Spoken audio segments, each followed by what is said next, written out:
Bienvenue dans notre analyse de sources. Aujourd'hui, on se penche sur la structure d'un forum en ligne.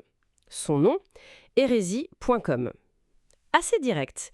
Et la description, elle est, comment dire, sans filtre. Où l'on y parle de différentes malpropretés morales et physiques de tout ordre. Des oubliés de Dieu et des complices de Satan à travers les siècles. Voilà. Bon, l'idée, c'est de voir un peu ce qui intéresse cette communauté, quels sont les grands thèmes, juste en regardant l'organisation du forum et l'activité qu'on peut y voir. Alors, quand on regarde les sections principales, il y a Général, Inquisitor, Lovecraft, Cinéma, Actualité insolite. On voit tout de suite que les sujets sont particuliers. Prenez Inquisitor, par exemple. Dedans, il y a un sous-forum, Histoire des tortures et des damnés. Et là, attention, 755 sujets et plus de 400 000 messages. C'est conséquent. Ah oui, c'est conséquent. Et ce qui est intéressant d'emblée, je trouve, au-delà du nombre, c'est le mélange. Le mélange des thèmes. C'est-à-dire? C'est pas juste une fascination pour le sombre en général, quoi. On a d'un côté l'histoire, l'horreur historique, l'Inquisition, la torture. D'ailleurs, on voit un pseudo récent, Torquemada, ça situe. Et de l'autre côté, on a l'horreur plus imaginaire, la littérature fantastique avec Lovecraft en vedette. Ah oui, Lovecraft. Et là aussi, un pseudo qui colle bien, Elric Warrior. Exactement. Donc voilà, ce mélange, histoire très noire et fantastique horrifique. Et est-ce qu'on retrouve ça ailleurs? Je pense à la section tueur en série crime. Ça, c'est encore une autre forme d'horreur, mais bien réelle, celle-là. Tout à fait. C'est le fameux true crime, les histoires de crimes réels. Ça vient s'ajouter à la palette. Et puis, il y a aussi tout un volet paranormal, ésotérisme. Comme quoi, par exemple?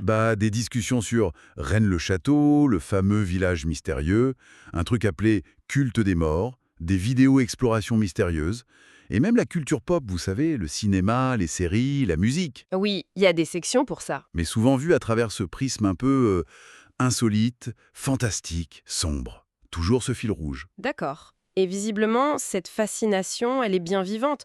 On voit des messages très récents, mai 2025, dans plusieurs sections clés. C'est pas du tout un forum mort, quoi. Les pseudos comme Torquemada, Elric Warrior, on les revoit dans les derniers messages. L'activité semble réelle, oui. La section littérature, c'est presque 2900 messages. Actualité insolite, plus de 2800. C'est actif. Et il y a même cette section édition hérésie.com. Assez intrigante. Ah oui, qu'est-ce que ça pourrait être? Difficile à dire sans creuser, mais ça pourrait suggérer, pourquoi pas, une activité éditoriale liée au forum. Peut-être des fanzines, des publications, quelque chose comme ça. Hmm. Mais qu'est-ce qui peut bien attirer les gens vers des thèmes pareils? C'est quand même particulier. Est-ce que c'est un intérêt purement historique, pour les aspects les plus sombres? Ça peut l'être, pour certains, oui. Un intérêt académique, presque. Ou alors c'est plus une fascination pour le macabre, l'horreur, quand on voit des noms comme brocante diabolique. Les deux motivations coexistent sûrement, voyez. Mais il faut aussi penser que ce genre de forum, c'est peut-être un espace où on peut parler de choses taboues ailleurs. Un espace de liberté, en quelque sorte. Voilà. Le nom lui-même, hérésie.com, c'est une affirmation, une volonté d'aller voir ailleurs, de ne pas suivre la norme, d'explorer ce qui est jugé hérétique. C'est peut-être ça l'attrait principal, cette liberté de ton et de sujet. C'est vrai que cette juxtaposition est frappante. L'histoire de la torture bien crue et juste à côté une discussion sur le dernier film d'horreur. Le tout sous cette bannière hérésie. On pourrait presque penser que c'est un refuge pour différentes niches sombres qui ont du mal à se retrouver ailleurs. C'est une bonne synthèse, oui.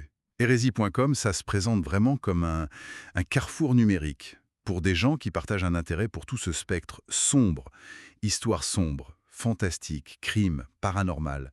Le point commun, c'est ce côté sombre, transgressif. Et l'activité qu'on voit, ça confirme bien leur propre description sur les malpropretés morales et physiques. C'est assez raccord. Oui, tout à fait. Et ça laisse une question en suspens pour finir. Qu'est-ce que ça nous dit, cette fascination continue, cette vitalité autour de thèmes aussi durs? La torture, les crimes, l'horreur cosmique. Est-ce que cette exploration de l'hérésie, du côté obscur, ça remplit une fonction psychologique, culturelle, pour les gens qui participent à ce forum, et peut-être même plus largement, voilà, une piste de réflexion.